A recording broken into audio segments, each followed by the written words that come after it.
മഹാകവി രവീന്ദ്രനാഥ ടാഗോറിന്റെ സ്മരണാർത്ഥം ഏർപ്പെടുത്തിയ രവീന്ദ്രരത്ന ദേശീയ പുരസ്കാരത്തിന് കോതമംഗലം സ്വദേശി സിജു പുന്നേക്കാട് അർഹനായി. സ്വതസിദ്ധമായ ശൈലിയിൽ 8600-ൽ പരം ചിത്രങ്ങൾ വരച്ചതിനാണ് പുരസ്കാരം ലഭ്യമായത്. മാർച്ചിൽ കൽക്കത്തയിൽ വെച്ച് നടക്കുന്ന ചടങ്ങിൽ സിജുവിന് പുരസ്കാരം നൽകി ആദരിക്കും. മികച്ച പ്രതിഭകൾക്ക് മാത്രം നൽകുന്ന ദേശീയ പുരസ്കാരങ്ങളിലൊന്നിനെ കോതമംഗലത്തേക്ക് എത്തിച്ചിരിക്കുകയാണ് പുന്നേക്കാട് സ്വദേശി സിജു എൽദോസ്. സാമൂഹ്യ പ്രതിബദ്ധത പ്രമേയമാക്കി 8600-ഓളം ചിത്രങ്ങൾ വരച്ച ഇദ്ദേഹം ഇത്തവണത്തെ രവീന്ദ്രരത്ന പുരസ്കാരത്തിന് അർഹനായിരിക്കുകയാണ്.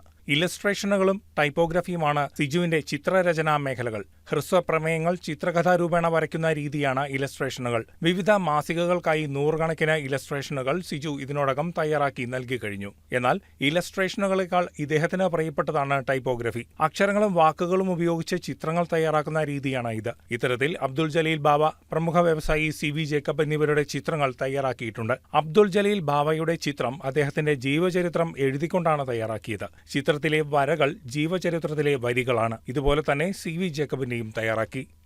2026 ഫെബ്രുവരി 15-നാണ് രവീന്ദ്രരത്ന പുരസ്കാരം. അത് ഇന്ത്യയിലെ കലാരംഗത്ത് ശ്രദ്ധേയമായ അവതരണങ്ങൾ കാഴ്ചവെക്കുന്നവരെ തിരഞ്ഞെടുത്ത് കൊടുക്കുന്ന പുരസ്കാരമാണ് രവീന്ദ്രരത്ന പുരസ്കാരം. അത് 2026 ഫെബ്രുവരി 15-നാണ് അത് ഔദ്യോഗികമായിട്ട് എന്നെ അറിയിച്ചത്. അപ്പോൾ അതിനു വേണ്ടിയിട്ട് ഞാൻ വരച്ച ടൈപ്പോഗ്രാഫി ചിത്രങ്ങൾ ഇപ്പോൾ കേരളത്തിനകത്ത് പുറത്തുമായിട്ടുള്ള പല പ്രസിദ്ധീകരണങ്ങൾക്ക് വേണ്ടിയിട്ട് 8600-ഓളം ചിത്രങ്ങൾ വരച്ചു.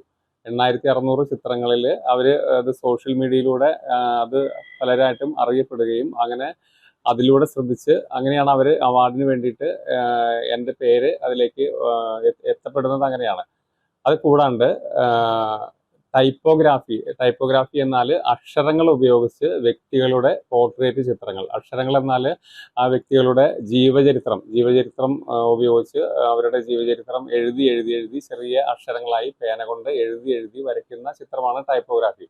ആ ടൈപ്പോഗ്രാഫിയിൽ നമ്മുടെ ലോകത്തിലെ തന്നെ പ്രശസ്തരായിട്ടുള്ള പല ആളുകളുടെയും ചിത്രങ്ങൾ വരയ്ക്കാൻ എനിക്ക് ഭാഗ്യമുണ്ടായപ്പോൾ അതിനെ പരിഗണിച്ചാണ് ഈ അവാർഡ് കിട്ടിയത്. കേന്ദ്ര സർക്കാരിന്റെ സർവശിക്ഷ അഭിയാൻ പാഠ്യപദ്ധതിക്ക് വേണ്ടി വർഷങ്ങളോളം ഇലസ്ട്രേഷനുകൾ തയ്യാറാക്കിയ സിജു കഴിഞ്ഞ 24 വർഷമായി ചിത്രകലാരംഗത്ത് സജീവമാണ്. പുന്നേക്കാട് എന്ന സ്വന്തം നാട്ടിലേക്ക് ഒരു ദേശീയ പുരസ്കാരം എത്തിക്കാൻ കഴിഞ്ഞതിന്റെ സന്തോഷത്തിലാണ് ഇദ്ദേഹം.